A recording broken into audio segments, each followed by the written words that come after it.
I'm Mark Seifter. And I'm Linda Zeiss Palmer. And this is Arcane Mark.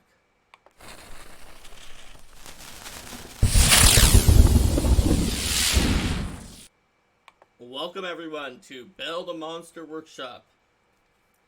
During this episode, the Twitch chat will be making all the choices and helping us select a monster to build and create a brand new monster using the Game Mastery Guide monster and hazard creation rules found at paizo.com for free at Game Mastery Guide monster and hazard creation.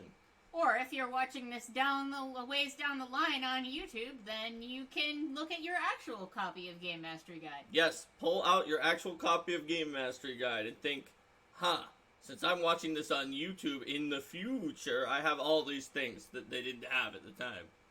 And then you can have a physical copy. Even we don't have that. Mm-hmm. Nobody has it. Alright, so let's move back from the future into the present, which is their past, and build an actual monster.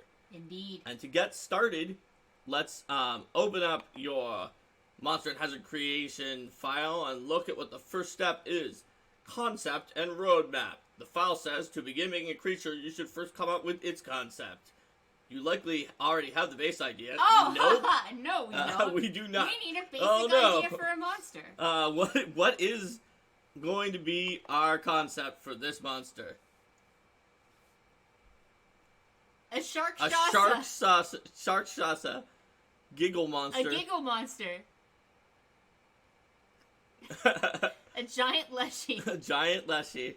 Why is Arthur Dale's comment because highlighted? It had the name of our channel on it. Okay. I thought you needed an ampersand, but now I've learned otherwise. Okay, so we've got Sharkshasa, Giggle Monster, Giant Leshy, Sharkshasa, Giggle Monster, Bloodthorn Leshy, 50-foot tall Leshy. Face Sheriff. Well, the Green Man is sort of like the Super Leshy. Face Sheriff. A Numerian Doomsday Robot, a Leshy version of a Coatl. Leshy Coatl. Okay. An android. An android.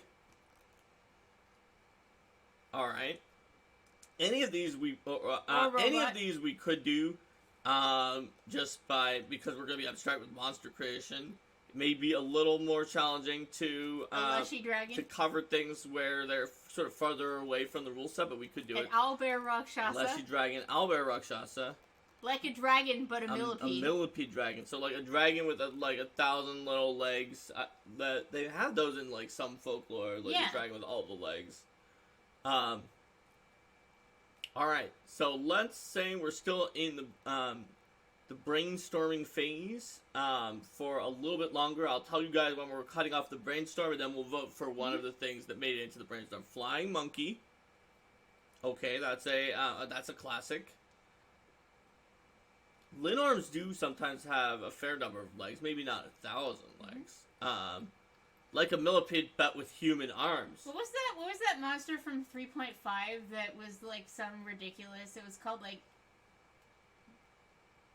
Tectionaires or like something. Oh, Hecaton Carries? Yeah. That's from Greek mythology. Oh, the 100-handed ones. Yeah, that was. We have it in Pathfinder too, I think. Oh, we do? Yes, the 100-handed ones. I mostly remember it from like looking at monsters that were powerful enough that we would probably never fight. They're some of the elder children of Uranus and Gaia. Elder Tor? That's Subway sandwich. Elder Tor Subway sandwich. Oh no. Oh no. It have the gag reflex ability. It made a magic card who could book 99 additional creatures. Oh, that's cool. Uh-huh. That makes sense, because it has one hand for each blocking creature. Alright, so we've reached the end of our brainstorm phase. Now let's vote for something that made it into the brainstorm. Alright, so... Oh, Sonic Blaster Beast made it just in time. Let's see. We have things with a bajillion arms. Multiple options of those. We have Sonic Blaster Beast here. Rakshasas. We're Rakshasa-based monsters. We have Leshy Dragon, Leshy Coatl, Giant Leshy... Bloodthorn Leshy, Giggle Monster, Sharkshasa, and a Face Sheriff type monster. Plus some robotic ones. So, let's see. Which may or may not be a Numerian Deathbot. Alright, so starting with Elftro's post down there, we're going to be voting for things that already showed up. Elftro is seconding the vote of Sharkshasa from before. Ular is saying Sharkshasa. Sharkshasa, Lessie, Sharkshasa. Alright, Sharkshasa has the lead so far. Sharkshasa. Do do do do do do. Are there Leshy Dragon. Are there Rakshasas in the bestiary? The core, the bestiary, In bestiary 1 has Rakshasas. Okay. It does. 100-armed Leshy. It could be a tornado beast Sharkshasa. Alright. Sharknado Shasa. It looks like we're making a Alright, Sharkshasa. I think Sharkshasa has this. So, we've got... We should rename these Build a Blank Workshop into, like... Because I guess our characters were, like, actual characters, but other things are basically, like, build a channel meme. Well, I mean, my character was basically Aladdin, and it was based purely off of Paizo Friday about Hell Knights chasing people who stole a loaf of bread. Mine was, like, a legit character that wasn't... Like, legitly weird.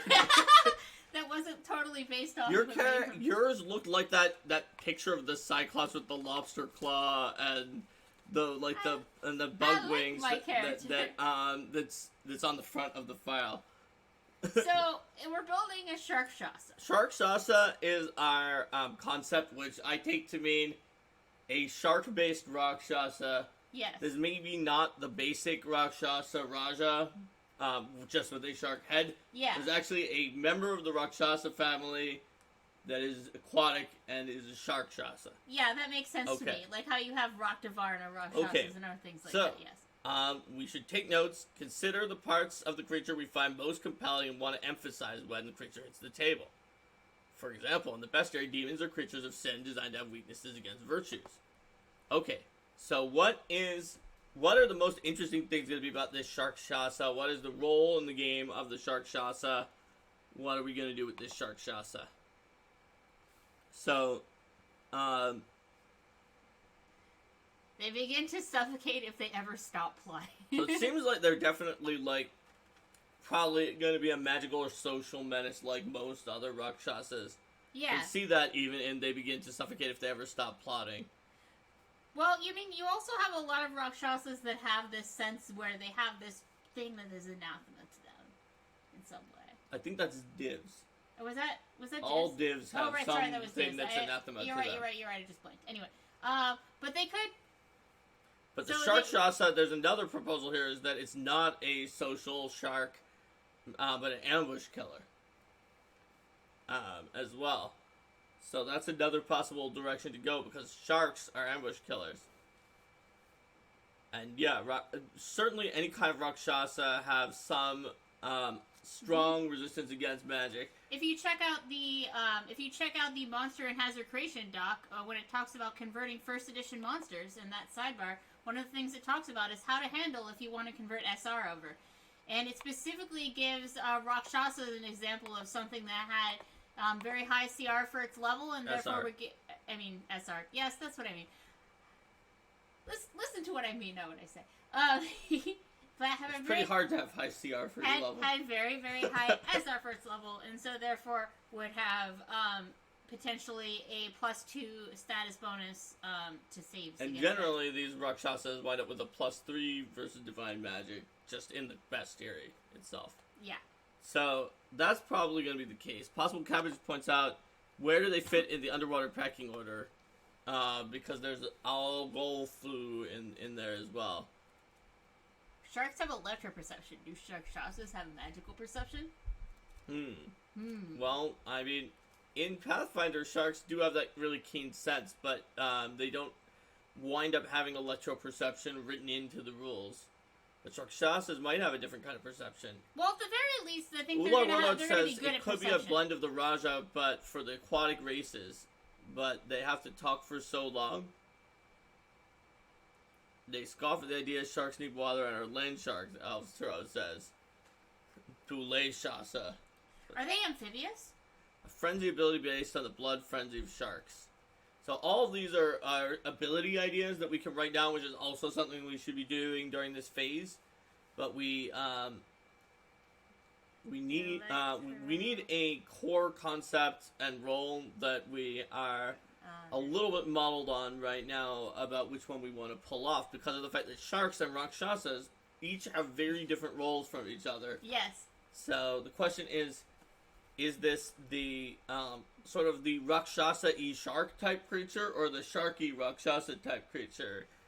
Does it fit more into the role of one or the other? So for like example, Ullar Warlord, if it was kind of like the other Rakshasas but was for aquatic races or ancestries, then that would be more of a manipulator that's magical. Whereas,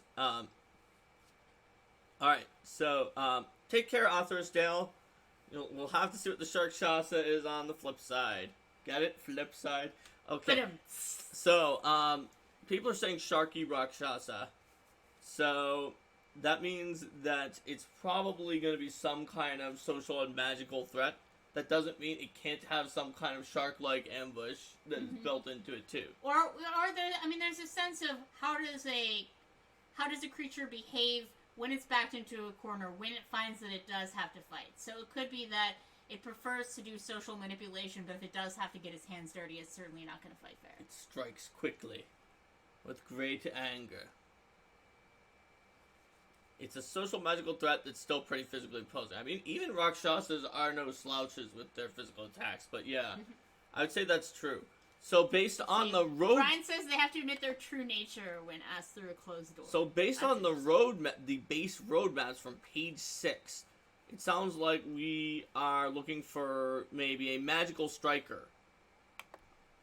Where it has not quite as many spells as the other Rakshasas do, because they would be... The other Rakshasas are probably spellcaster, but then it has high attack and damage. So high attack and high damage, moderate high spell DCs, either scattering of innate spells or prepared or spontaneous spells, up to half the creature's level, -1.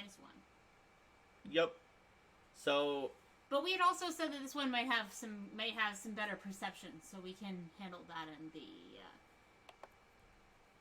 once we fiddle with some things farther on. That's right. So we can have it with innate spells rather than that super complicated sorcerer spellcasting that's on the Raja. That could possibly make it a little, give it a little more room. High attack, for, high damage. Moderate to high spell DCs. Probably the scattering of innate spells. And half level -1 innate spells. No, that's if it had a full sorcerer casting is the half level -1.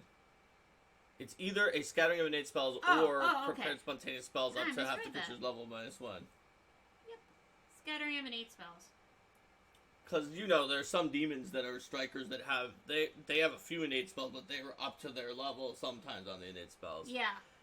It's if you have to give them every single spell all the way from the bottom up that they usually wind up being that, but -1, meaning that they're basically one spell level lower, it looks like. Yeah, that than makes the sense. spellcaster, which is half their level rounded up. Okay, so let's go back to the concept and roadmap and also see what people have said during this time. So, gets his teeth dirty, manipulation towards isolation and setting up prey. Magical Striker fits, that or Skirmisher. Ullar Warlord says Magical Striker works a lot. Okay. So we're going to do Magical Striker for this. We could potentially go and do we could make it full sorcerer with the -1 when we go in. We'll let people vote for that, but it is your option when you're building this to do either of those two things. So, consider the complexity of the creature. Yes. So let's make sure it's not too complex to build it in. It says, if you're planning to use 5 of the creatures at the same time, you want its turns to be more swift in avoiding complex special actions. So, when I think about a Rakshasa, I'm not necessarily thinking about something that attacks in large packs of that same type of Rakshasa. I've definitely seen adventures that did that, but normally you would not think of a Rakshasa in that way. What might this Rakshasa's favorite minions be? Sharkshasa? That's a good question. The Sharkshasa's favorite minions. You would want to find minions that fit in level range for like a boss plus minions encounter. Also, it's as it says in the file, how should an encounter with the Sharkshasa feel? Scary, mobile, confusing, a mystical duel, or a knockdown drag out fight. So we want to think about how it should feel, jot down specific abilities, and there's some mentions earlier of the shark instinct abilities from barbarians are one that we should jot down as potential options. It looks like Talking about them being, being solo operators, since both Rakshasas and sharks can be solo operators. So they may have guards that they manipulate to defend them, as Katsuna Warlife says, but they also... Or pirates, Hidden Twig mentioned. Yeah, pirates could be minions as well. I could see them getting sea devils on their side, because sea devils work with sharks a lot, and have, like, the shark connection. Or actual, like, physical sharks to work with them, like megalodons. Adaro, perhaps? Potentially. I don't think we have those right now, but, alright. Yes, they're saying Sea Devil Pirates. Ular, Warlord, Elftro, and Hidden Twig are very keen on the Sea Devils getting involved here. I mean, they are also lawful evil. Yeah, that makes sense. Swashbuckling Sea Devils. Feats. Oh my. Yes. Okay, so we've got our idea for what they're going to do with this Sharkshasa. Now that we understand the creature's concept, it's time to get to the statistics. So, we should keep in mind that there are certain things that we're going to say. If you don't have this file, that's okay, but let me tell you, Extreme is the creature's world class, and the statistic can challenge almost any character. Most creatures are not going to have any extreme statistics, or maybe one, unless they traded something away to get it. Mm-hmm. Honestly, extreme is going to be higher than PCs can really get without, like, special stuff, except for extreme AC. Extreme is generally is like something that is way out there. Like, if it is that creature is way out there, but it's out there. Yeah, well, I think of it as, like, if that creature is exemplary and iconic and known for that specific thing beyond all other creatures in its class. Yep. Or if you're, like, super high level, you might have more of those. Yes. High it's extremely capable. This is its main deal. It should have this. Therefore, most combat creatures have high AC and either high attack and high damage or moderate attack but extreme damage. Those are high. Moderate is a middle-of-the-road statistic. It's unremarkable. It's not the best. It's not the worst. It's moderate. Low. The creature is actively bad at this for its level. They're the creature's weak points, but they're not, like, incredibly weak. They're just their weak points. And then terrible. This is truly awful, but still not game-breakingly bad, such as a spider's intelligence or a Darrow stalker's will save. It's like, yeah, you're in big trouble if you have to roll the terrible stat, but it's not like in PF1 where sometimes there would be creatures that had a saving throw modifier, like, 20 lower than the low saving throw modifier for their level, or some huge amount lower, because it was like, oh yeah, they just don't have this. So, terrible would be, the intelligence of an animal, like a spider, or if there's something that the creature is particularly known for being bad at in some way. That's right. Not something that you necessarily always need to have a terrible stat. Yeah, some creatures can have that. Mm-hmm. It says in there. So that's what they all are. Keep that in mind. Write that down if you don't have the file. Let's see what people have said in the meantime. Raktavarna Hotand. Exploit confusion between Sharkshasas and weresharks. Try to trick people into using silver. Doesn't the PDF say 11 plus monsters usually have at least one extreme statistic? Yes. Yes, that's what Linda was referring to when she said at higher levels you start picking them up. They usually do unless they have some pretty extreme special abilities, which some do, and it does say that in the PDF. We're gonna follow the PDF for this and see where it takes us. Alright. So, yeah. So, there's one little bit that you skipped over there, the push and pull section, which is basically about whenever you give a monster a strength in one area, then giving them a counterbalancing weakness. So, if you make a creature extremely hard hit by giving it extreme AC, you likely give it lower saving throws or low hit points so that it has some defenses that are really strong, but also defenses that are much weaker. And you usually, as it says here, are going to pull from something else in the same category. Like there it was defense and defense. Mm-hmm. You could create a glass cannon, as it says in the file, by lowering defense and raising offense. But sometimes that can wind up making an encounter that's very swingy, so you have to keep that in mind. And certainly if you trade away, as it says in the file, offense for defense, you could wind up creating a monster that doesn't do anything and sits around for a long time. So... let's think about that, and then we get to the part about extreme increases that, just like that Spamotron had already mentioned. Mhm. All right, great. So now that we've gone through understanding what those are, we should kind of figure out what level our Sharkshasa is, right? Yeah. So keep in 'Cause mind we can't that know a how our stats should be. Raja Rakshasa, which is the Yi Bog standard Rakshasa, is level 10. So what level is the Sharkshasa? Is it stronger or weaker than a Raja? We have a response with a sarcastic tag. 25/S. Dark Swordsman says 8. Kitsune Warlock says 8. Okay, 8 seems like it's pretty popular so far. Alright. So yeah, 8. Let's see where that fits into the Rakshasa family so we can think about it in that way. So, I'm ready down possible cabbage. eight Seems seems like like it a- wants to be someone that wants to keep moving.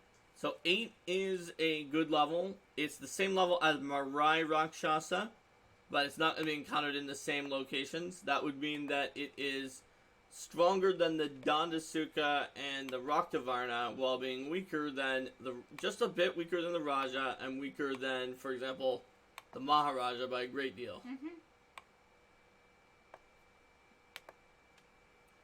Alright, so yeah, same level as the Marai, the one with all the snake three arms. votes for 8. So People I are think saying 8. I Let's think do level sounds 8 good. Sharkshasa. It's a nice mid-level monster that would That's be right. versatile. Also, it's something that you could put together with sharks and sea devils without huge amounts of modification on them, and still be able to build Right. combined encounters. Because if you had something like this that was just like at the- 15, then yeah, you It's probably just want at to the give it a little upper more end spice. that's a little hard to use the bestiary sea devils, but if it was any higher, then you'd not really Yeah, be able to but use you could those. give the bestiary sea devils with like a little bit of a boost to be, or you can have them be earlier on if you're dealing with this Sharkshasa schemes over the course of several levels That's or things true. like that. You can have things build up. Hidden Twig says, is the perception bonus separate from the ability mod you choose? So, as the PDF mentions, all of these you just sort of pick whichever total amount that you want. You don't have to figure out how they would hypothetically go back and calculate things to create the numbers that you want. That's right. You can just pick the statistics that you want. It's a top-down design. There's a note in the file that mentions that, like, if you want to, you can take a look at like what the highest stats are and see if those correspond to its abilities. But that is always an option that you can take, that you do not have to do, and that for a quick monster, we're definitely not going to do here on the stream. Mm-hmm. So let's take a look at what we've got here. We're level 8. Alright, our alignment, size, and traits are next. So right away, we know that we're going to have the Fiend and Rakshasa traits and Lawful Evil. We're going to be lawful evil like all But, other arguably, there are a few sizes that would make sense here. Because Hidden Twig says, all charts are separate, nice, no extra math, just plug in and play. If you want to do extra math, you're free to do extra math, but you don't need to do any extra math to create a monster using this file. Altro, you're saying that the abilities for monster stats are more like a guideline than real rules. I would say that they are real rules. They are a top-down rule system for creating a monster. But because of the fact that it's top-down, you have to make a lot of judgment calls and decisions of what you want to do. Certainly the roadmaps are guidelines. Those are ones that we, like Magical Striker roadmap, that's just a guideline we started with. But these are real solid rules that will fully tell you everything that you need. They just are very flexible. Mm-hmm. It's more that it would say, hey, use this. And make Dark sure Swordsman points out it should have the aquatic or amphibious trait. That's true. So is aquatic mean that it... Yeah. Aquatic means only breathes water, and and amphibious means it breathes water and air. Yeah, okay, so the aquatic trait specifically means that it can't breathe air. So I think we're going with amphibious here. It might be amphibious, like sea devils themselves. Altro, we could not choose strength, dex, etc., and you'll be able to make everything else. Oh, you're talking about for ability scores. You could, but then you wouldn't have the base ability score to use for a skill that you were untrained in. So you could just not take ability score modifiers, but there's a few rules, like I think the Hag Sorcerer's Jealous Hex would run into some problems of figuring out what debuff to grant if you did that, but normally it might not. There are a few places it matters. Alright, so we're wondering if it's more like a nimble Mako Shark or a hulking powerhouse like the Great White Shark. That's a good question, Spamatron. That's going to help decide the size. And consider we're always talking about being able to shapeshift, and maybe they could... So are you thinking, like, turning into a shark shapeshifting? So they can... as Rakshasas, they're going to have changed shape, but they might also change shape into things like merfolk and such if they have underwater schemes. Possible Garbage points out Hammerhead. Shark shifting. Alright, so I think clearly just like how the Raja has a tiger head in the art but can have a lot, like a crocodile or whatever type of head, I think clearly we want to make this so that it doesn't like force it to always be a Mako or a Hammerhead in its look, so that you can have art of various Sharkshasas. But the question is more about its size. So let's go with... People are heading towards medium for this, and that sort of makes sense since they might also be in an alternate form of either a merfolk or a human, depending on how we do the change shape. So it makes sense that they might be smaller, so that they don't go from large to medium when they take their alternate form. Yeah, that could make things a little more challenging with like the gear they use and the palaces they build for themselves and things. All right, so we've got a medium for our traits. Great. Goblin shark. Goblin shark is a real world shark. Alright, so, ability modifiers. Let's figure out our ability modifiers for the Sharkshasa. So we're a level 8 creature. We are a level 8 creature. That means that the high is 6, the moderate is 4, the low is 3, but there's no terrible range because we could just do as bad as we want when we go below 3. So, we could also, we could take an extreme of 7, but you'd have to say Sharksasas are best in class, like a Nymph's Charisma or a much bigger creature's Strength. So, let's take a look at some of these different ability scores. Let's go through them. Let's go through them one at a time, actually, rather than because asking their best ability score is gonna be hard for Twitch. So, what about Strength? Do we want high, moderate, low, or below low? Also, you can try to pitch me on extreme, but I'm just not going to normally include it in a lot of the categories. Alright, so we have a moderate. It starts with moderate, but then actually low. Oh no, medium size. Okay. High, low, moderate, high. Okay. Oh, that's the same high. Oh, it's the same high. Just clarifying. Yeah, moderate on strength. Okay, so it sounds like moderate strength, which is still pretty good strength. Like, it's around 18 strength. It is not shabby. Moderate is about 4. Yeah, it's 4. Yeah. So, that's not shabby. It just means... We can also, since there are some, if there's some wiggle room. If there was more high in there, we could possibly have done 5 if we wanted. But I think 4 makes sense. Be good. Your Shark Barbarian is as strong as this guy, and is close to getting stronger if you maxed out your strength. But that's not where the Sharkshasa's edge lies. Not yet. Okay, how about Dexterity? Yeah, what about Dex? So high, moderate, low, or some kind of very poor amount, or extreme. Extreme, says Dark Swordsman. High, high, low, high. Okay, I think high has this. I believe it does. Okay, so that's +6 so it'll for be Dex. +6 Dex. Okay, so what about Constitution for our Sharkshasa? High, moderate, low, extreme, or poor? Let's see, we have low, moderate. Okay, it looks like we're a moderate for con.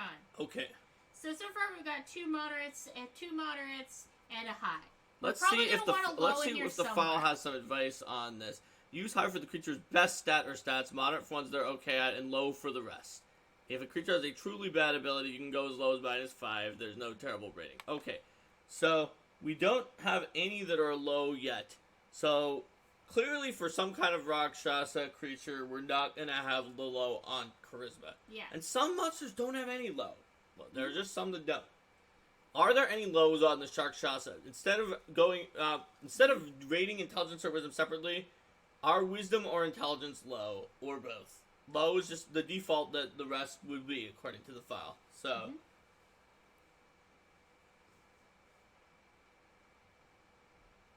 So Dark Swordsman says Wiz should be low. Elftro says Wiz should be terrible since the Raja is actually terrible at them. Oh, But like not a very terrible. Yeah. Wisdom or Con should be low. Says possible cabbage, although Low wisdom. Wisdom low for poor wisdom. impulse control. Okay. So we're going with at least low wisdom. So wisdom, then we're gonna do we want the standard low, or should we go below low for the wisdom, So which is if still we not do- going to be So we're necessarily gonna do bad. plus We could 3 do. wisdom, or we're gonna take it lower than that? Should we take it to 1 or 2 and just say, yeah, it's lower like the Raja? They're not necessarily the wisest. We got a +1 suggestion there from Dark Swordsman. And that's basically what Elftro said earlier as well with the Raja. So, yeah, +1. So, All right. +1 wisdom. So they're particularly unwise. They don't have the greatest impulse control in the, around, neither do the Raja.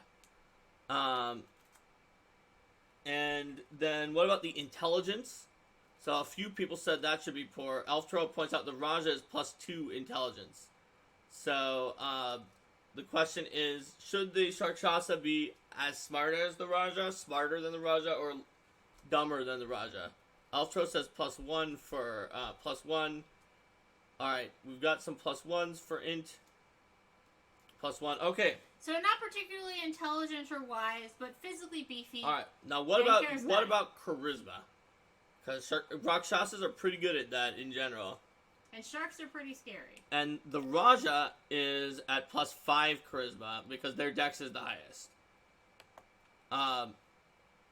So we've got high, mod to high, high, moderate, high.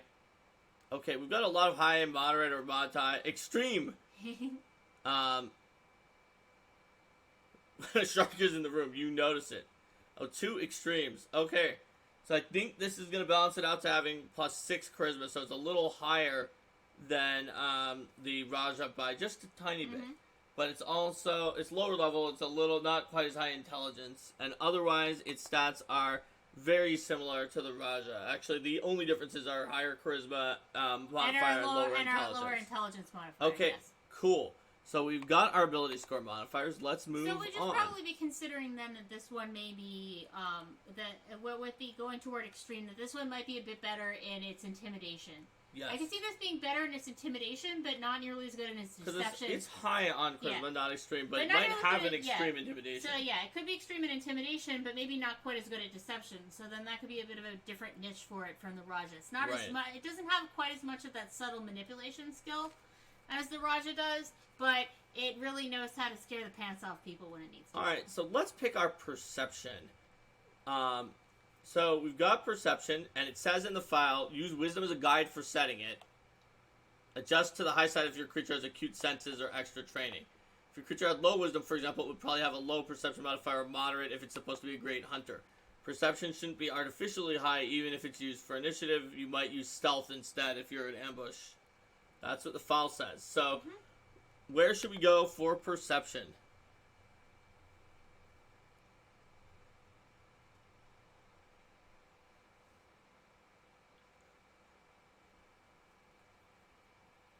So we've got some thoughts for moderate to low.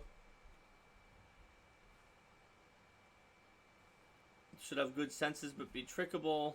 Moderate sounds good. Alright, moderate it is. So we're going to do moderate, which in this case, for a level 8 Sharkshasa, moderate... When you talk about being trickable, that almost makes you wonder about having some special ability, special ability weakness about people appealing to its pride and having an easier time tricking it. It could. It might have a lower will than the Raja as well. So that's plus... that's ability modifiers. Blah. Okay, so it is this column, so it's plus 16. is moderate perception. And then we look at what special senses it has. So certainly sharks would have their like shark scent ability, where they can smell blood very easily. And as a fiend, these guys are gonna have dark vision, for sure. So we can see in the file that that's part of the fiend's trait.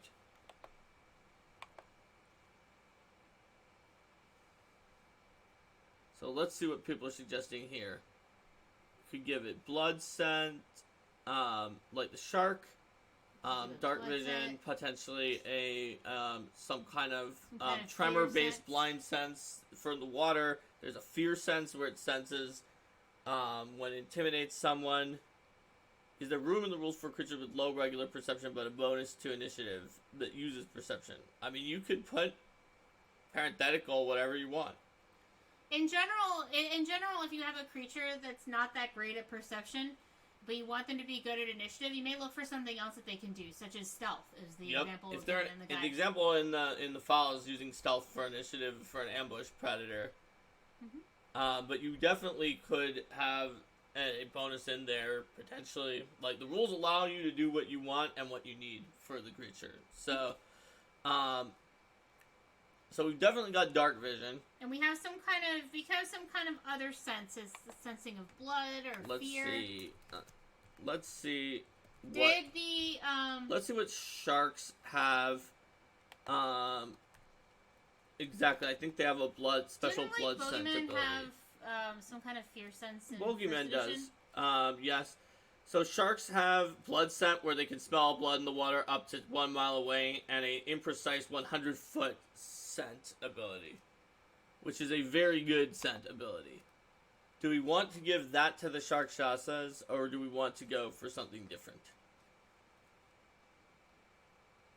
Alright, looks like there are a few in here for scent. So let's do that instead of, I like the idea of doing some things with fear, but let's do the scent, the imprecise 100-foot scent, and the smell blood up to 1 mile away blood scent. And then maybe what we do is we have some just other like thing, sharks. But it sounds like we should have some ability that builds off of fear. Yeah, we clearly have a lot of ideas about fear in this monster.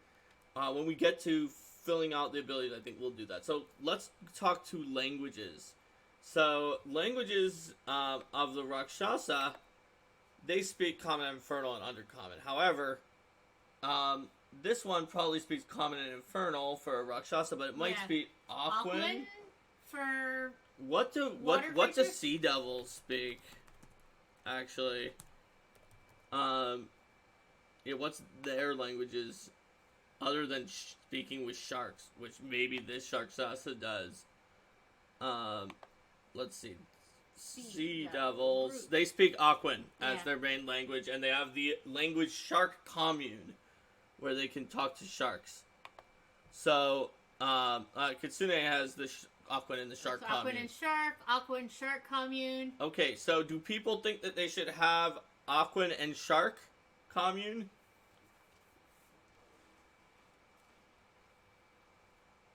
It looks like they do, in general, yes. Okay, we've got Aquan and Shark Commune in addition to the Common and Infernal. And a suggestion for the fear could be some kind of rider on their bite attack. It could. Let's go into their skills. We know for a fact that Intimidation is in there, so before we even decide, we have Intimidation. Is it going to be extreme or high, everybody? Don't pick anything else. We all know. We all know it's going to be extreme or high.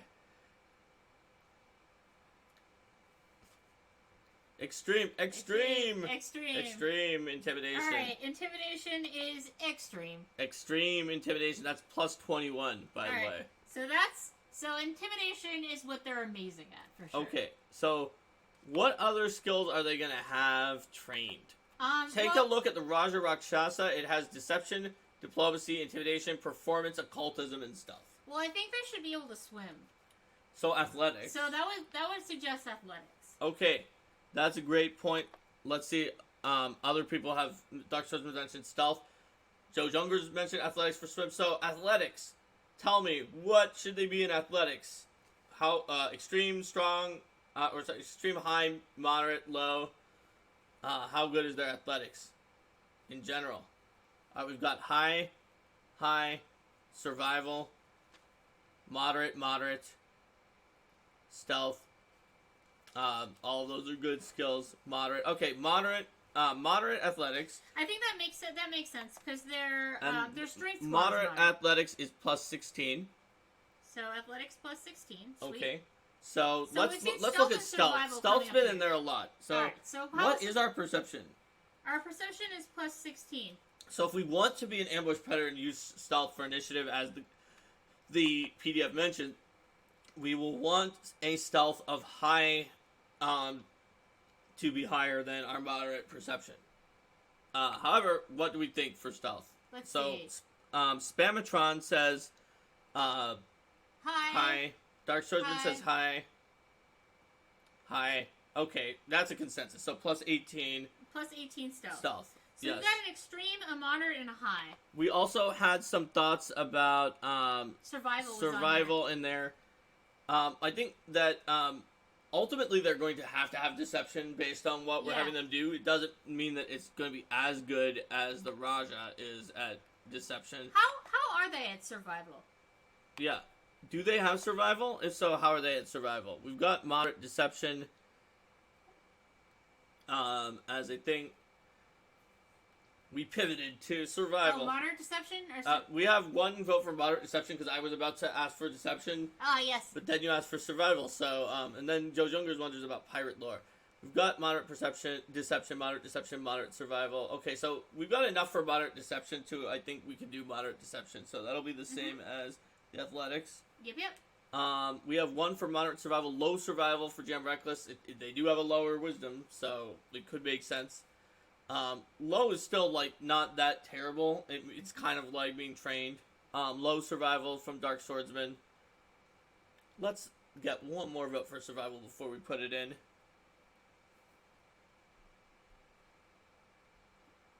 Alright. Low. Okay, so low survival. So low is what, 14? Low is actually 14 to 12. 14 so to with 12. 13 is the average. So let's do 13. Sounds good. So this is a pretty solid number of skills. That's right. You may notice that if you look at example monsters in the bestiary, you might notice that they don't list out like all of the skills and be trained in all of them. It even says on here that we're probably looking at, let's see what it says for skills. Most creatures don't have an extreme skill unless they're world class. It's less impactful. Most creatures have at least one high skill, but no more than 3. The best skills typically go with the best ability modifiers, and you might even want to estimate skills using proficiencies like you would with the PC if you feel like it. So here's a few that we might want to talk about, the fact that it doesn't have right now, and figure out if we want to include. It does not currently have diplomacy for if it's getting anyone in line without shouting at them. It does not have occultism, which sort of is knowing about Rakshasas in their past lives. However, how many does it have? 1, 2, 3, 4, 5. Yes. So, let's vote for diplomacy, occultism, both, or neither. Possible Cabbage says, what does it need diplomacy for? Maybe it doesn't. Diplo, no diplomacy. Neither. There's also sad face. There's also an option where it could have diplomacy, but it's like much lower than the low, just so it doesn't have +5,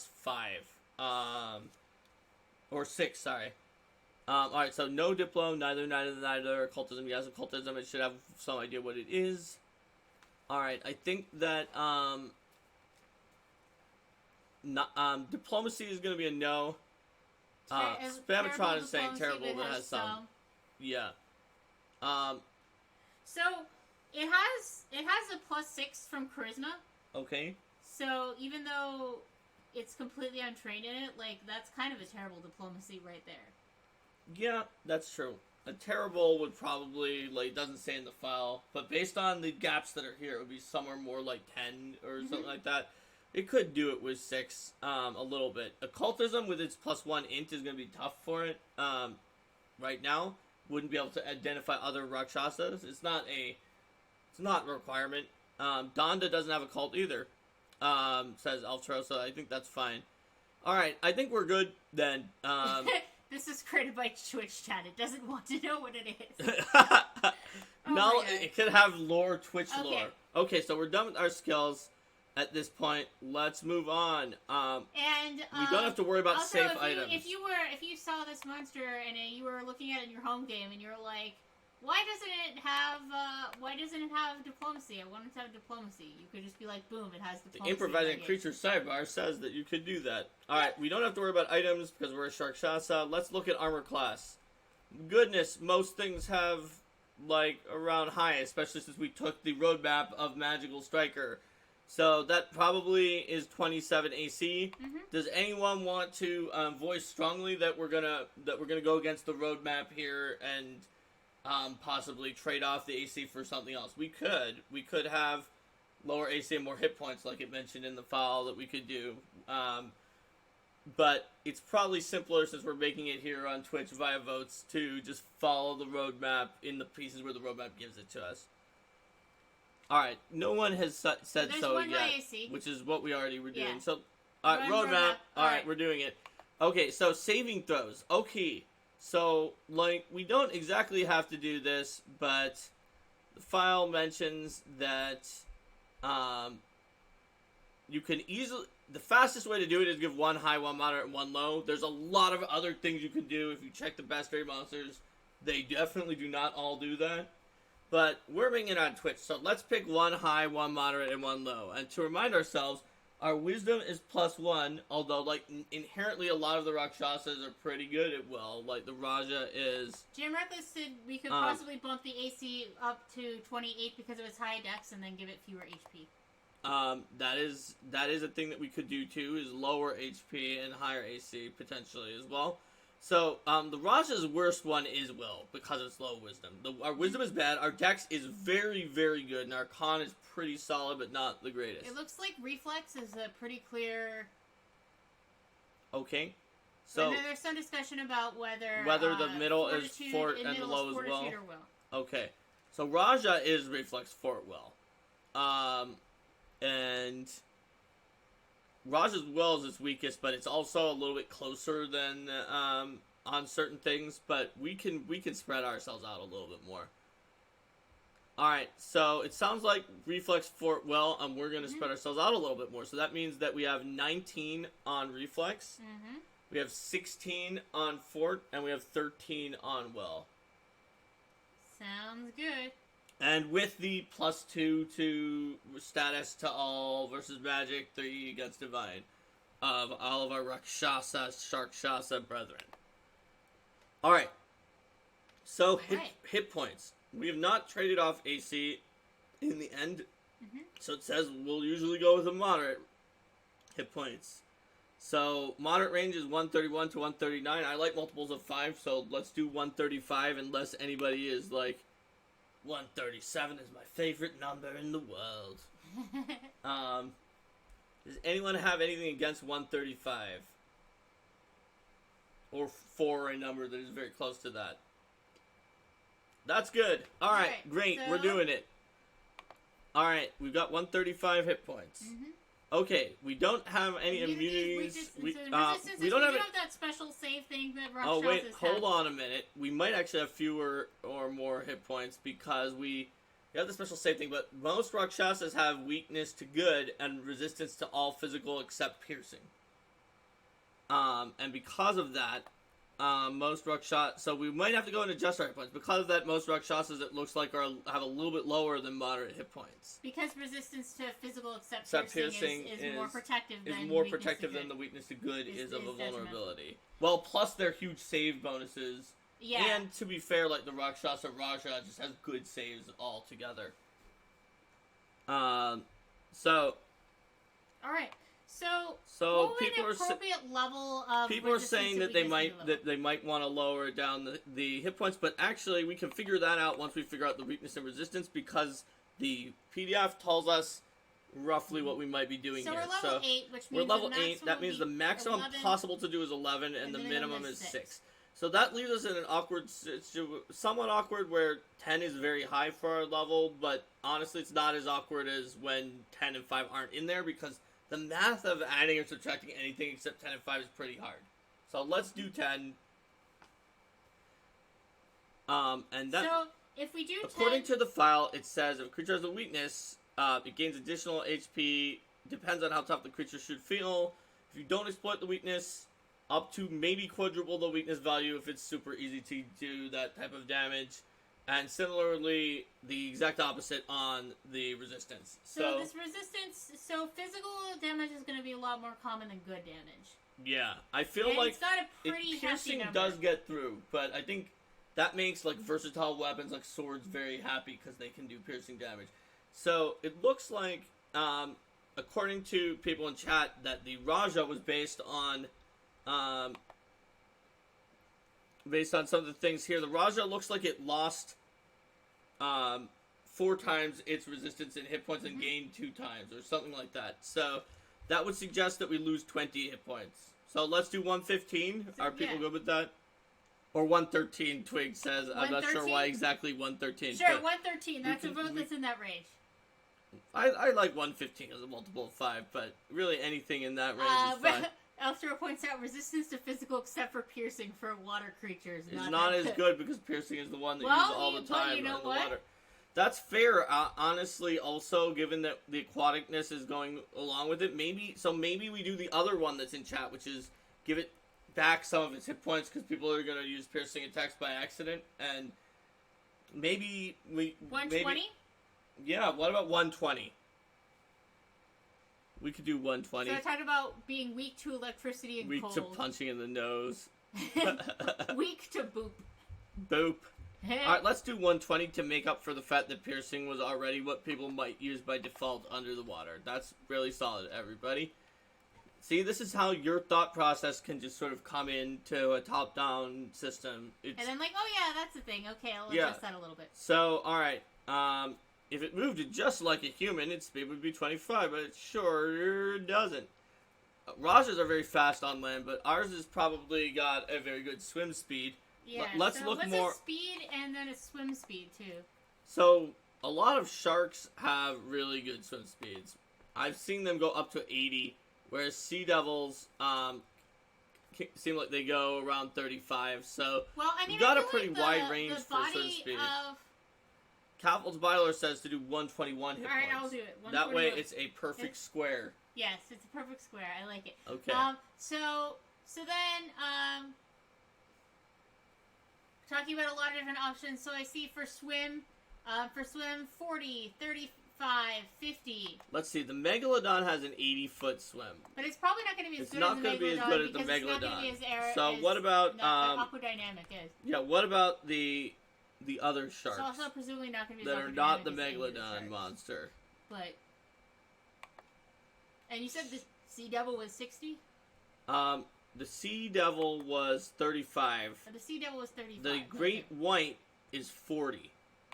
It's probably going to be closer to the Great White. It might be a little faster, but just in the way Rajas are faster than humans, but we don't know. It could be slower. Alright, so there's a lot of variation. 50, 50, 30, 50, 35, 40. 40, 35. Aquaman. Okay. So, I think... How fast is the average underwater PC? Unclear. Alright. So, I think that... You'd like it to be as fast as the average PC underwater. I think 40 or 45 is the median of this. Or twice as fast as the average PC. So twice as fast. So okay. let's say that you're... So if the PC does not have a swim speed, then it'll be easy to outpace them. But even if they have a really bad swim speed, it's going to be hard to be twice as fast with those speeds. Let's do 45. I think it's the median of these. And then on land, it looks like a lot of people are saying something 20? Like 20-foot land. Yeah, that's very consistent. 20-foot land. So like dwarf speed on land. So it's dwarf speed on land, but then when it hits the water, so you really want to. You'd rather fight it on land. Yeah, I mean that makes sense. It's a Sharkshasa. Okay, so those are probably all the speeds it has. Now let's talk about its strike damage. So we knew from our roadmap that we're either doing high attack, high damage, or doing a trade-off where one of those is extreme and the other one is moderate. Mm-hmm. Because the roadmap told us that. So, do we want high attack, high damage, aka sort of like the fighter style? We turned into the banner. Oh no, we turned it to the banner. No, That's we're a not. standard episode. Oh. Okay, so what we were saying is, that we've got. We can either go high attack, high damage, which is sort of like more like the fighter is gonna hit. It is gonna hit for an alright amount of damage. We could go moderate attack, extreme damage, which is part of the barbarian roadmap in the file, if we want.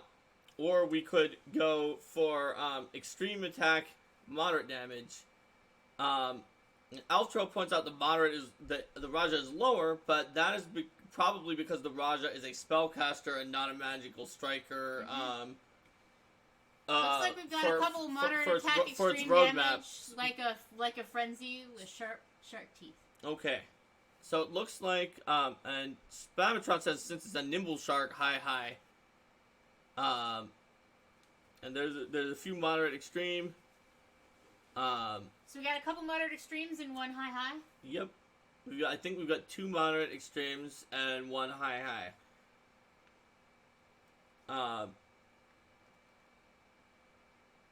Alright, mod high. So Ultra, which one are you talking about for the accuracy versus damage? Because bite is ambiguous. Yep. We have 1 mod high? Yep. Alright. It seems like there's not a huge amount of consensus here. So, at least high for I think accuracy. we could just go with high from the roadmap. We were close to possibly going for moderate attack and extreme damage. Capel's Byler is pointing out that we can high accuracy, moderate damage plus demoralize. that we can buy off some of that damage for a special ability, which absolutely is in the file where it says later that you can lower the damage to add special abilities. So for now we'll do high, and later if we add too many special abilities onto the bite, we can lower the damage. We could do something where, for example, it has some demoralizing stuff and its damage is lower to start with, but if you're frightened, then it gets a little bit more of a damage kick. Yep, there's a bunch of stuff that's in the abilities range, I think, and then there's a damage. There's a section in the file that definitely says this, because I remember it coming up on the Discord, and I also remember Adrian having a question about it for the editor. So there's definitely a section that talks about lowering the damage to make up for on-hit special effects. So anyway, our attack bonus, if we go with high, is plus 20. And our strike damage is going to be 2d10 plus 11. Or the actual average we're shooting for is 22, which 2d10 plus 11 is exactly 22 on average. Yep. Alright, great.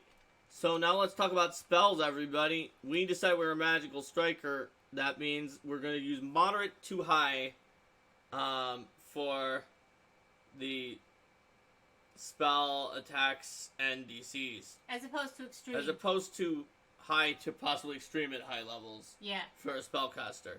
You don't, as it says, you don't necessarily need extreme at lower levels, Wasn't extreme given as the example of, like, the Lich earlier in this document?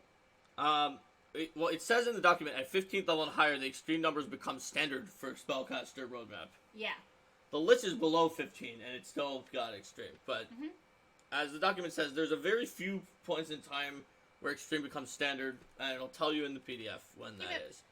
Alright. Point is, that's not what we're considering here. Yes. So, our Magical Striker roadmap specifically told us that we should try to go from moderate to high. So we've got high end of moderate. Raja is in the high to extreme, as Eltro said. That's even more evidence that Raja was made with a spellcaster type of roadmap. Yep. Which should, with his lower type bonus, not surprising. And then also considering what kind of spells are these going to be. Are these going to be offensive spells or self-buffs? Oh yeah. Are we going to do the innate spells and make it a little easier on ourselves, or are we going to do the full-on casting but -1? That's going to be up to us. Moderate, but let's pick our DC and spell attack, although we might not need to list a spell attack if it doesn't have any spells with attack rolls. So, do we have anything other than high end of moderate? We have a moderate. Oh, moderate. Okay. So, everybody so far, as in 2 people, said that somewhere in the moderate range. Elftro suggests somewhere around 24, which is, in fact... high end of moderate. Yeah, because high is 26, moderate is 23, so somewhere in between is 24 or 25. So what do people think about 24? Moderate plus 1. Alright, people tend to agree, so Alright. we go with 24, and that means if we actually wind up with a spell attack roll, we can give it a 16 if we want, which is significantly worse than our physical attack, but that is fine. That so is that's not our not main just thing. 10 lower than the DC? It isn't. As you can see, it's often 12. It's often 8 lower than the DC instead, where the DC is 8 higher instead of 10 higher, because attack rolls have some different things going into them than DCs. That is interesting. I did not know that. Alright. Alright. So, what did you miss? You missed, I don't know when you left, but we've just picked some spell numbers, and we're getting very close to having finished all of the numbers, but in fact, we done with the numbers? we just did. Now we have to pick the spells. Yay, spell time. So, we have to make the call. Whether or not we're going to try to get mostly buff spells, or debuff spells, or things like that, are we innate spells, or are we, like the Raja, a sorcerer spellcaster, but just weaker for being level 8, and then weaker again for being the magical striker? Basically, are we going to be like a 6th level sorcerer? Innate's easier on us, and let's just sort of just cherry pick the ones we want, but the sorcerer one is a little more like the Raja. So, what are we going to pick here? Dark Swordsman says innate, Joe says innate, Spamatron says innate. Well, I prefer innate. I prefer innate too. Okay. So, let's do some innate spells for the Sharkshasa.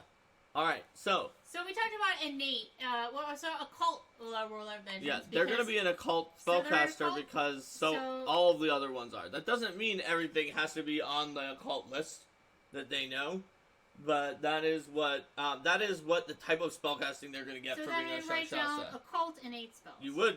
Occult innate spells. So, let's think of some good occult innate spells it can have. Let's keep in mind let's keep in mind the guide. Some ones that come from the primal list. Here's what innate spells says. Unlike prepared spontaneous spells, innate spells can be of higher level than half the creature's level rounded up, and you can choose how often they're used. That doesn't mean that they should be super ridiculously high. They tend to be, the notable ones tend to be top level, which would be 4th for this level. Make a big impact, can only be used once. Or at-will spells that strongly reinforce the creature's theme, and constant spells that give an ongoing benefit. Spell that's usable a limited number of times and falls at a lower level than the top tier tends to be less interesting and less likely to come up in play. That'd be like if you had a 20th level monster that had at-will 3rd level fireball. Mm-hmm. It's like, sure, that's not overpowered, but how much does it care? But the example there, what would be good is perhaps the dispel utility magic, or restoration, things like that. Recovery magic. Yeah. All of them are very good.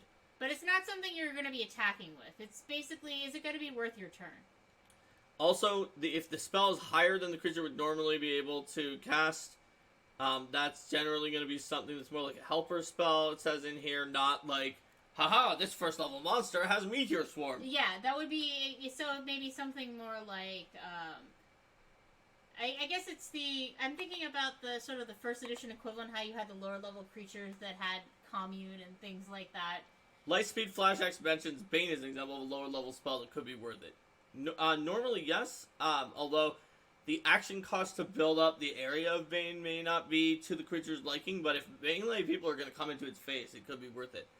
So, examples considering Warlock gives Hydraulic Torrent, Mariner's Curse, Mind Reading at will. A lot of Rakshasas have that. According to Ular Warlord, we should probably give it to them too, since they're higher level than the Dandasuka. Cavilled Byler says enlarged to size large could be a fun one for them. Give them some extra reach. GM Reckless says Vampiric Exsanguination. That's a little too high of a level probably for this, but they could have Vampiric Touch. Animal Form Shark. So some kind of... We could just have that be a separated ability. We could just give them a change shape. Well, change shape. As a Rakshasa, it's going to have a change shape. So it can could just have add a that shark an as additional one form. of its options in addition to the other more humanoid forms that it can take. It would probably be a little easier just to.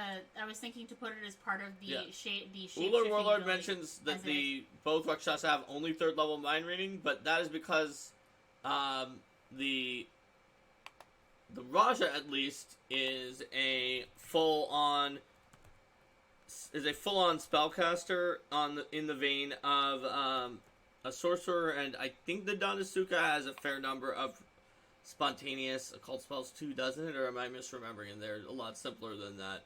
No, yeah, they're both full on. They're both spellcasters. Although the Danasuka is a magical striker build that has the weaker number of spells. 5 divided by 2 is 2. Minus 1 is 1. So it's using the magical striker sort of roadmap. So what are some of the things we have down here? We have fear. We have fear, which could be the 3rd level fear that hits more people. People are liking fear. We have heroism to see if it wants to buff itself up with its shark-like arrogance. Considering Warlock says you could have a heightened shocking grasp. Let's put down everything that anyone has suggested at this point. Okay, so I have maybe fear. that the animal form should be able to change shape, so let's leave that off. I think Vampiric segmentation was a... So we've got Hydraulic Torrent, Mariner's Curse. We've got Fear, Heroism, See Invisibility, Shocking Grasp, Haste,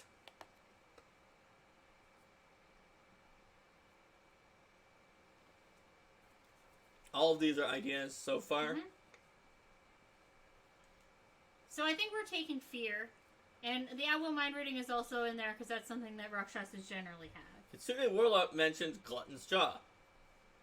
Kitsune Warlock asks, can you use focus spells? Well, in the bestiary, there certainly are creatures who either have focus spells, although more often they just have a random focus spell in their innate spells. We could use that if we want to. That's not what... There are certainly creatures that do. I believe the Naiads, or the Naiad Queen does. Is Glutton's Jaw a focus spell? Yes, it's a Sorcerer Abyssal Bloodline focus spell, I believe. Crushing Despairs, Dark Swordsman points out, is another fun one that you could potentially have.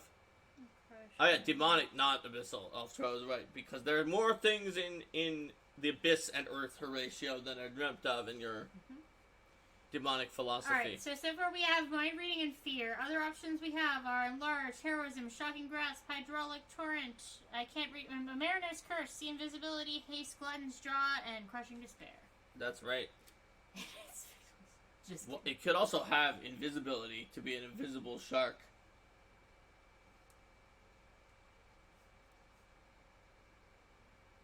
Da da da da da da da da da. Focus cantrips are a little weirder. Certainly, the Liland Azata has them, but it really, really shapes the monster if it gets a focus cantrip. Or, I mean, I guess it could have one that's not at will, but then that's a little weird too. We can.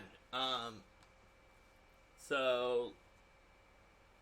Alright, so, let's see. So, we are going in a few different directions here. We have... Baby shark. We have the watery ones, some of the more like watery ones, like Hydraulic Torrent and Mariner's Curse.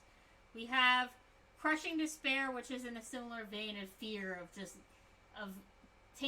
sapping the will out of your opponents. We have See Invisibility as the utility spell. We have Shocking Grasp as an attack. Then we have Heroism and Haste and Enlarge as self buffs.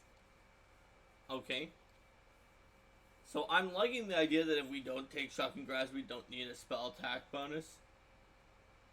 Personally, myself, I think that's the only one that uses it. And then I think... And its spell attack bonus is already pretty low compared to its regular attack bonus, so it's going to be competing. So then it doesn't have to use its plus 16 with the Shocking Grasp. Instead, it can use its plus 20 to bite people with its jaws. What do people think about some of the ones that are up there? Ghost Sound as a cantrip to play scary music.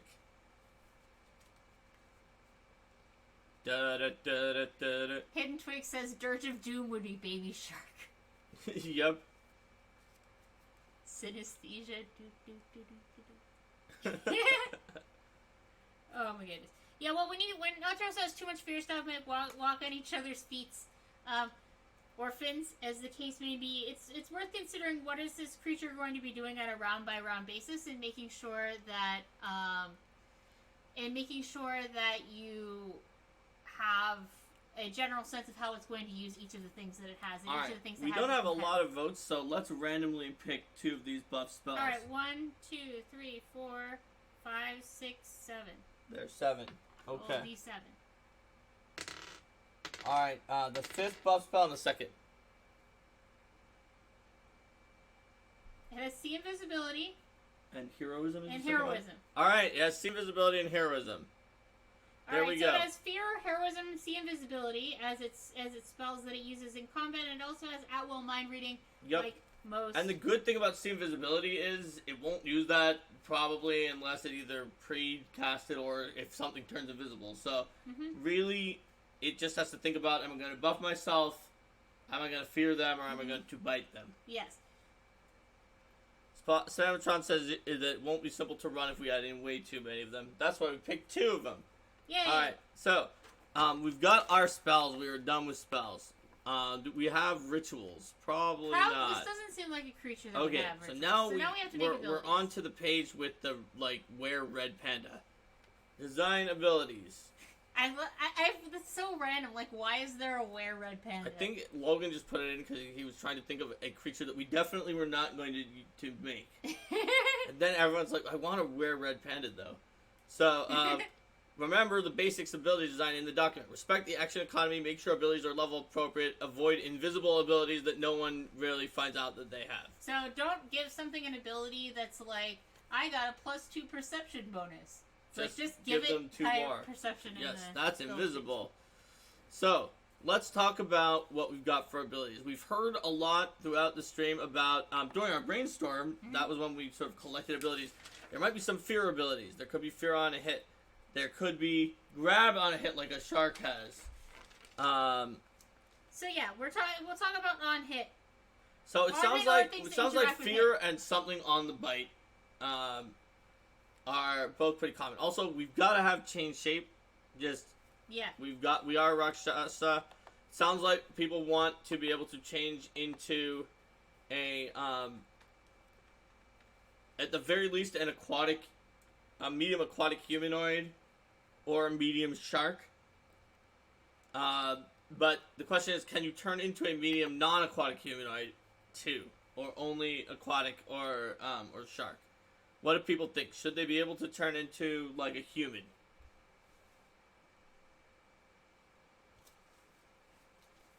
Spamtron says something like the Barbarian's Thrash feat seems appropriate. Aquatic only, amphibious humanoid, Gilman. So they're saying aquatic or amphibious humanoid. Yeah. That makes sense. Like a sea devil or shark shape. Yeah, okay. So it looks like we're getting to sort of the sea devils are amphibious. So aquatic or amphibious humanoid plus shark. Aquatic or amphibious humanoid plus shark. And that includes the sea devil as well. So Spamatron talks about Barbarian's Thrash, which is actually very similar to Constrict in other similar abilities. So that would be pretty easy to add on. We'd probably want to grab if we did that. Are sea devils humanoids? Asked Ular Warlord. I don't have it up right now, but I think they are. Yes. So they're not devils. They're Sahuagin type things. They're sea devils. They're humanoid. A wave like Disturbing Village that makes the frightened creatures start to bleed.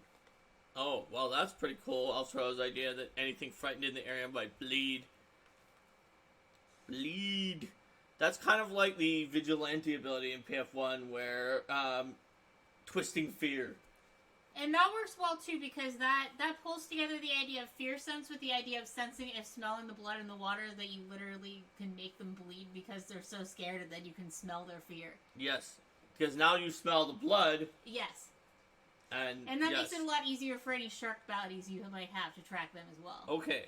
So we have the Lost Omens character guide, considering well, it says the hobgoblins have an ancestry feat that makes you take mental damage if you keep fighting the hobgoblin who demoralized you instead of running away like a smart person.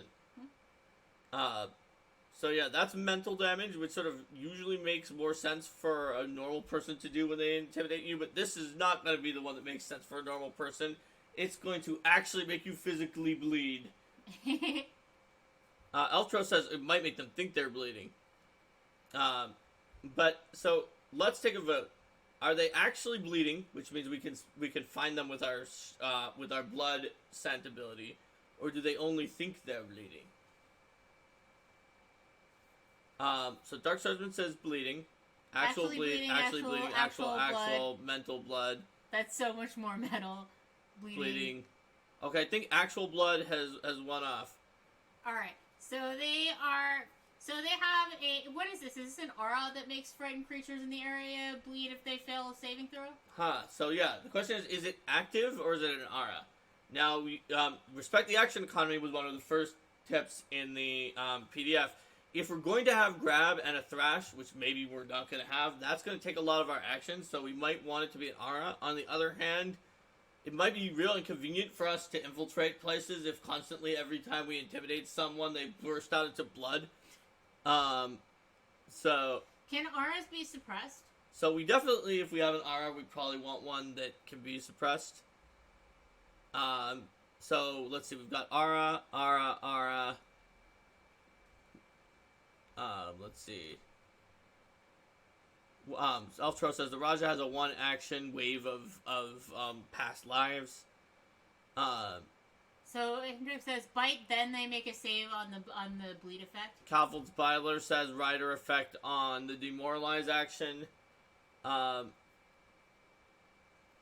Alright, I think that people are saying aura, suppressible aura. That's probably simpler than a rider effect on demoralize, just to run as the GM with the timing. Also, because it has fear as a spell, if it was just a rider effect on demoralize, it could be this kind of confusing thing where the GM would have to remember that it only works on only sometimes when people have the frightened condition that came as a result from it, but not other times. Alright. So this is an aura. Let's figure out the exact timing. So... is it when they start their turn in the aura and they're frightened?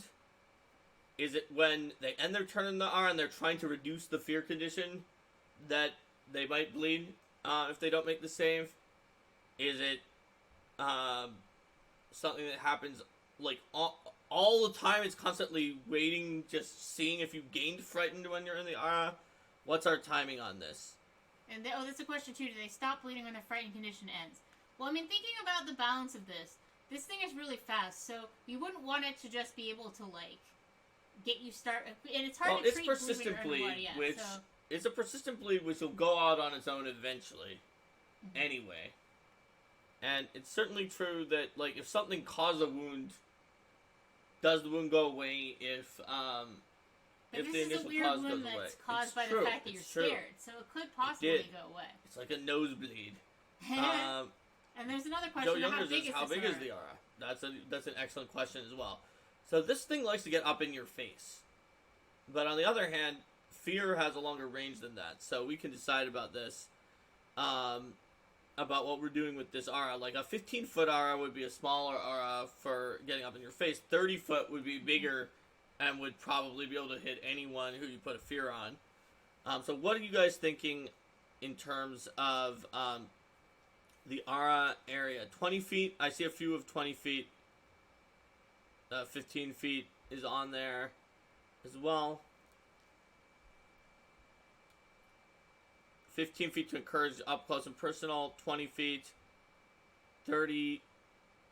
Bleed is sting. 20 personally. 15 feet. So it looks like we got a lot of 15s and 20s. Okay. So... there's one more 20 than 15, but it's real close. Well, let's leave it at 15 to 20 for now, and then figure out just how nasty this aura is, and then we can decide based on that. Fair enough. So, Dark Swordsman is getting into some of the effects of the degrees of success for the save. So, should it be when you start your turn in the aura and you're afraid that you make the save? That seems like the simplest, because it just happens at the beginning of that way, I guess also if someone removes the fear from you before your turn, you don't start bleeding. Alright. So, if you're starting in the aura, you make a save. If you fail, you take some amount of persistent bleed damage, which on a critical failure, as Dark Sergeant was saying, you might take more. More persistent bleed. Is this the kind of thing that you become temporarily immune to? We should figure out the DC of this ability. It says to in spell DC and spell attack roll to use the low value for an aura because of the fact that it's passive and it's something that people have to deal with. So the lower value is the moderate. Mm-hmm. So let's use that, which is the same as its other things. So, or actually a little lower. So that would be a 23. Yeah. So it's a DC 23 aura. So are you temporarily immune the first time you figure out that you're not bleeding from the fear?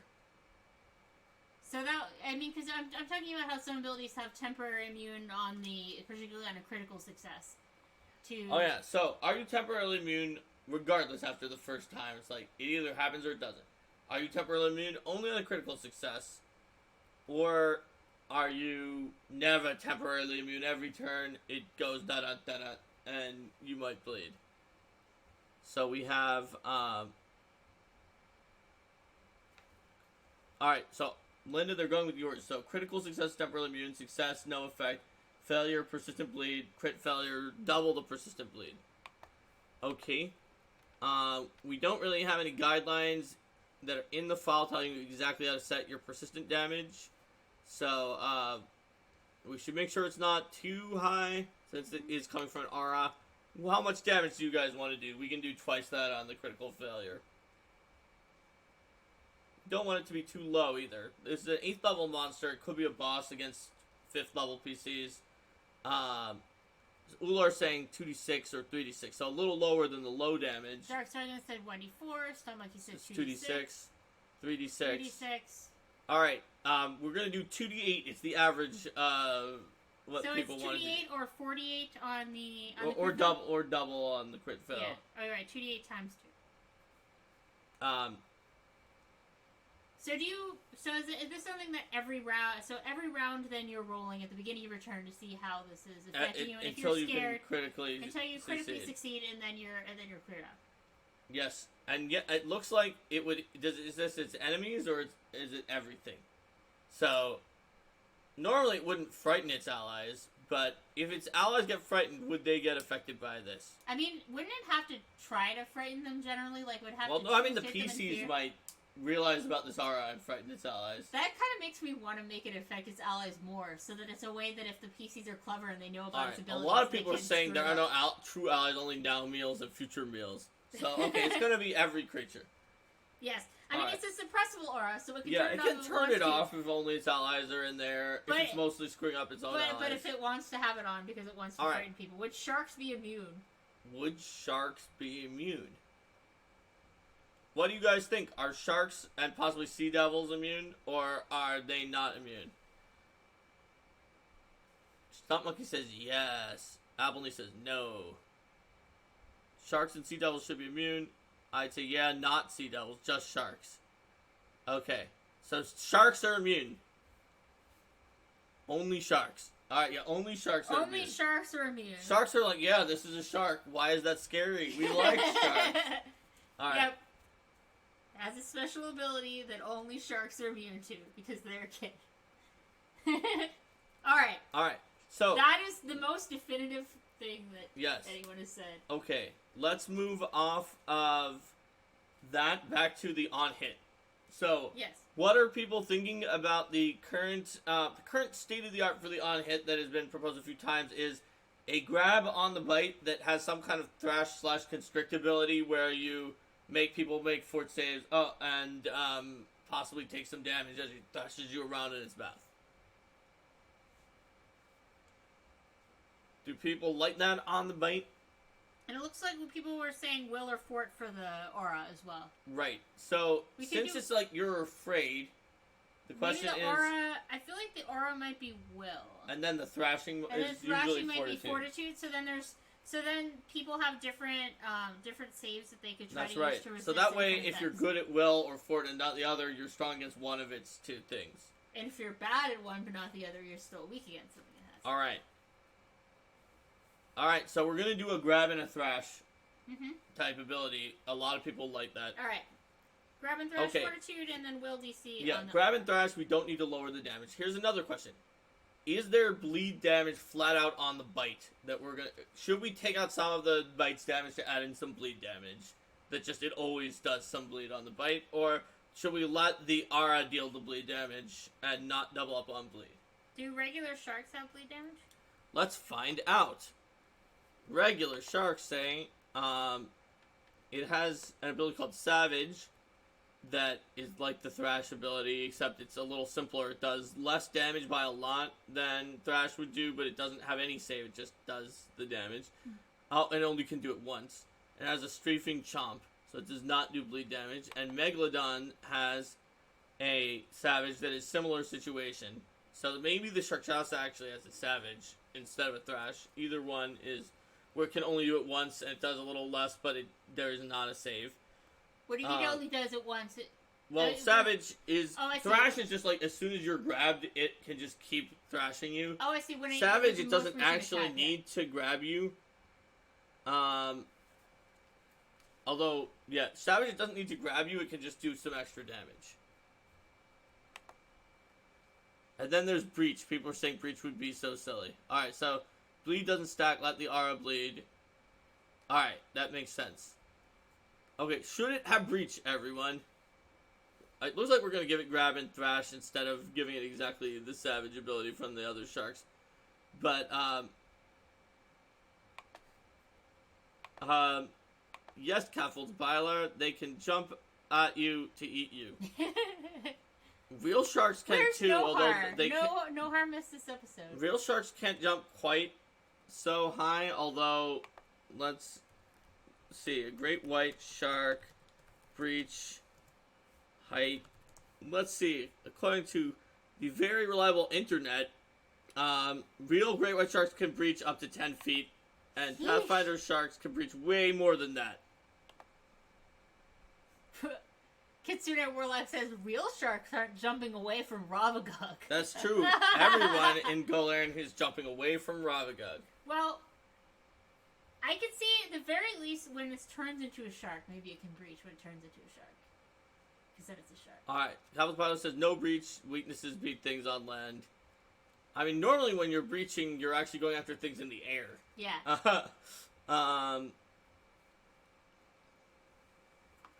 Alright, so we're gonna go with no breach for here. Or wait, no, there's also breach is great. I didn't see that. So, sort of, Amanda made the Shark Barbarian Goblin. Alright, Hidden Twig says standing jump breach. And despite a tendency for people to confuse me with her, I am not indeed Amanda. Alright, so people are saying breach, so let's give it breach. Alright, it gets breach. I think it has enough things. It's got a lot of abilities. Does anyone want to pitch for it to have even more than it currently has? I think it has at least enough. We may wind up like testing it and finding out it had too much. We'll find out. Alright, so we've got the abilities. We've got the Sharkshasa. It's got some active abilities. It's got an aura. It's got defensive abilities. It doesn't really have reactive abilities, but I think that's okay. I don't think it needs a reaction with how many other things it has. It's got too many things, so I don't think let's see. Reality check. Now it's time to look over your creature and do a final check. Does it do everything that we wanted? Yeah, probably. Does it fill the role we planned for it? Is there anything it could add or anything superfluous we could cut? No, I think we kind of talked about it in chat to make sure we didn't do anything that's too superfluous. Can it move about combat with the PCs, given their mobility options compared to its own? Yes. Oh, yes. Yes, it can. Does it have any abilities it won't ever use, given its other actions? I think its action economy works for it. Alright, we're going to do this. Sharkshasa. Sharkshasa for Alright, the win. way to go, everybody.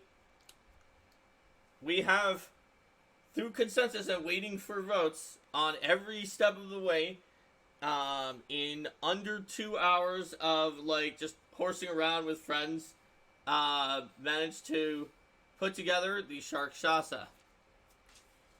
Alrighty, well, you know where this puppy is going? Right onto Discord after this. That's right. Speaking of You Discord, did it, everyone! invite.gg/Arcane Mark. Please join us if you haven't Let already. me put it here. This is where you will find the Sharkshasa. Sharktastic. Are there any shark emojis? So I want to ask. Do we need a shark emoji? Maybe. I want to ask Do everyone. we need a Sharkshasa emoji? Maybe. I want to ask everyone in chat to say, is there anybody here who hasn't really built your own? Elftro, thanks for the mega cheer. We got some kind of a RPG 7, which is this white mage witch. That's really cool. Hey, cool. Thank you. Thanks so much. Yay, So, emojis. is there anyone here who before as a GM hasn't really built their own monsters, or built a lot of their own custom content? Who this is one of the first times for building some custom content, and if so, can you speak to how it felt and how it sort of makes you feel towards building your custom content in the future? I'm curious, as a designer with vested interest. So some people are saying not in Pathfinder or not for 2E. Oh, you ever thought of? Oh yeah, you could totally. Oh yeah, I bet you could do Wicker Beasts and make them really cool. Hidden Twig says really easy and smooth. Orla Warlord likes that it's so open-ended. That's good. We want it to be just really unintimidating. I'm hoping that people who watch this are thinking, hey, yeah, I could do that. There was nothing in here that we did not use any kind of designer or developer secret sauce for this. Mm-hmm. We literally took the documents and read through it and had you guys make the decisions, and we created a cool Sharkshasa monster, and using the logic of the chat where Elftro was having it compared to the Raja Rakshasa, which makes a lot of sense. And it's something too that once you get more familiar with it, you don't necessarily have to go through all those same steps in order. This is a good plan for how to go about things when you get familiar with it, and then you learn to do it on the fly. I certainly found that when I was working on development for the Passing the Torch arc and developing 17 to 18, tier 17 to 18 encounters, and then you have the spellcasters who have to go all the way down to their first level spells that they're never going to use. I was looking at the second edition rules and being like, please don't make me write in 30 spells that they're not going to use. Hidden Twig wonders how you got a DC for a breath attack. We could just use the DC table that we use there. Let's see. What's after this? Oh, man. Yes, actually, Hidden Twig, it looks like Guess That right afterwards. It's just hard because I'm now scrolling up. Does the GMG have guidelines for making templates that can be applied to existing creatures? Is that something that's been announced, if there is such a thing? If there is, it has not been announced. Let's see. People are saying a shark emoji, but a fungus slushy is what they would rather have, but we use sharks a lot. Leave it at the bottom. Wait. All right. Pretty free form, says Elftro. Humanized antagonist, tweaking bestiary monsters. Casino Warlock points out that the Lost Omens character guide has organization templates. But that's different than rules for creating your own template. Considering Warlock also had a comment about the rules that I just can't get to because of the way that this thing is scrolling. Yeah, templates are can be kind of challenging too, because even if you think about them in first edition Pathfinder, there's a lot of cases where when you're applying certain adjustments, it's not going to be one size fits all. I mean, Young Shadows is sort of the perennial example of the same adjustments may not have the same impact everywhere. But there are certain examples in the bestiary, like how you make skeletons and things like that. I would say that the things in the character guide where you have sort of thematic abilities to tie groups of monsters and creatures together, that's going to be a lot easier to deal with than having some kind of top-level adjustment that's expected to have the same balance. All the way across the board. Ulor Warlord has a friend that insists every monster should have everything in the right places. That could be a steep barrier to entry, especially in PF1, where it's a bottom-up system, which means that you sort of have your top-down idea when you started, but then you immediately drop from there to the bottom and start filling in formulas, and then you hope when you build up that you're going to hit your top idea. And if you're, like, a skilled game designer, like, when I build monsters using the PF1 system, I hit my top-down idea, like, pretty much every time. But it's not easy for everyone to do that when you have to build it from the bottom up. The old hit dice and ability score dance. Oh, yeah, and putting in weird special abilities to make sure you hit what you need. Yeah, and like Dark Swordsman said, Cathold's Bylar, if you do make a Whisker Beast, you can put it up on the Discord or somewhere. I've definitely seen people chatting about things on Discord. Even like Luis and James Case have sometimes given feedback to people who post on the Discord. Oh yeah. Young ghouls in PF1, CR1 half. Oh boy, CR1 half is still paralyzing coup de grace. Well, it's sort of like the example of also chaining templates where you just stack advanced, and then your numbers are just completely off because advanced elite isn't a perfect adjustment even when done once. But if you stack it, then you could still have that problem in second edition if you put elite in. Well, I know I'm saying elite or advanced. I mean things like that. It just if you're stacking these templates or constantly trying to adjust, you may not still have monster abilities that are appropriate for that level. You may wind up with something that has numbers that are way too high, but then special abilities and powers that are way too weak in their theme, or something like this young ghoul that is just imagine you have like a Raja Rakshasa, and then you put 10 elite adjustments on it. Yeah. So it's got like, its DC is like probably at that point. What the heck would it be? So it would be 20 higher than the 10. It would be 20 higher than it currently is. Yeah. So, I actually have that value. So it would be, its spell DC would be 51. And so if we compare to what that should be at that level, if it was extreme, its spell DC would be 47. So it's 4 higher than extreme. But what is it going to hit you with that 4 higher than extreme, which is more extreme than extreme is above, or equally above extreme is above high? It's got 5th level sorcerer spells. You're gonna critically fail, but do you care? There are some spells at those levels that could be nasty, but it's still a really weird monster that is... Also, they may have if they're pretty nasty, they may also have the incapacitate trait. Which case, you're always gonna get 1 degree of success better. Yeah. More than extreme is extreme with just the X. It's not extreme. Legendary. It's legendary. Half Fiend, Young, Advanced, Love Touch, Dragon Kid, House Cat. This is reminding me of the conversation going on in the Discord about the League of Legends. With the people who use really, really weird and unexpected combinations in the World Championship. Yeah, we should probably say goodbye to YouTube now that I'm talking about the Discord. Yeah, I think we have squirreled though, so let's do post a squirrel.